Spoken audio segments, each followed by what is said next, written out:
This is everything new in Update 4, starting with Villages, which contain a lot of new content, such as the 2 new village buildings, both of which contain at least a green chest and a few other items. They are the Chief's Hut and the Wooden Gazebo. Campfires also spawn in villages, but appear just for aesthetics. Then there's 6 different types of villagers. Smith, who trades a random assortment of ores, anvils, pickaxes, and swords. Wildcard, who trades an assortment of completely random items. Chef, who trades all the different foods. Archer, who trades bows, arrows, flint, flax. Woodcutter, who trades coal, wood, axes, and finally non-trading / standard woodmen. Next, there's 3 new resources that only spawn in villages: barrels, rock piles, and log piles, all of which drop a decent quantity of resources and a good head start. Finally, each village has a special chest placed upon a stone called Chief's Chest, which contains rare loot but causes every villager in the village to go aggressive against all players and prevents trading with angry villagers. The next category is achievements. On top of the 45 achievements mentioned in the last update, 3 new achievements have been added. Number 1 being Chief, which you get by defeating Chief.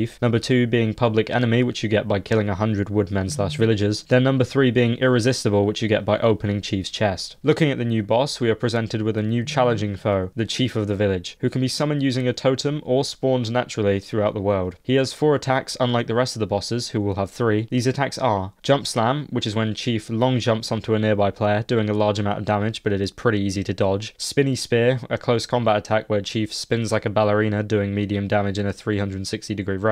Spear Yeet, where Chief yeets his spear straight at the nearest player like a laser beam, doing a lot of damage, but this also has a pretty slow attack time. Finally, Spear Slap, where the boss swings his spear around like a sword, whacking any players close to the boss and doing medium damage. On top of that, the mob changes are Woodman / villagers have been added, and they are passive towards the player normally, but will attack you if you hit one of them or open the Chief's chest. Bob is now more aggressive with fireballs and has had his hitboxes for his landed attacks tweaked. Also, all the mobs now deal more damage to resources, but not buildings, to allow you to complete some of the harder achievements. Accessibility has been changed. Muck is now available for Mac and Linux on Steam, however it hasn't been properly tested, so there might be issues. There are also then new items. The Obamium sword and Obamium armor can now be made with Obamium and are in between Chunkium and Adamantite in stats, allowing you to become covered in the essence of Obama. Then there's now also a Chief Spear and Spear Tip, which are a rare drop that allow you to create and use the Chief Spear like you can with the other boss weapons. Following the previous, the gameplay changes are: the character models have been very slightly beefed up, making them more curvy and less blocky. You can free cam spectate now, allowing you to fly around and capture boss fights with epic camera angles. And end screen now shows stats for all players, including kills, deaths, revives, and a bunch of other cool stuff. Dani has then also fixed a bunch of bugs. First, the bug where boss shrines sometimes didn't work in versus mode. He has then fixed a bug where the ship engine would require more than one of each gem, and fixed an issue where sometimes animations wouldn't play when spectating other players. Finally, the last category is minor changes. Chat commands now autofill commands and names. Dani added a /kick command so server hosts can kick players. Hosts can also kick players in the lobby. And last but not least, 4 new music tracks by Evan King to replace the old tracks. Okay, subscribe if you're new, and see ya!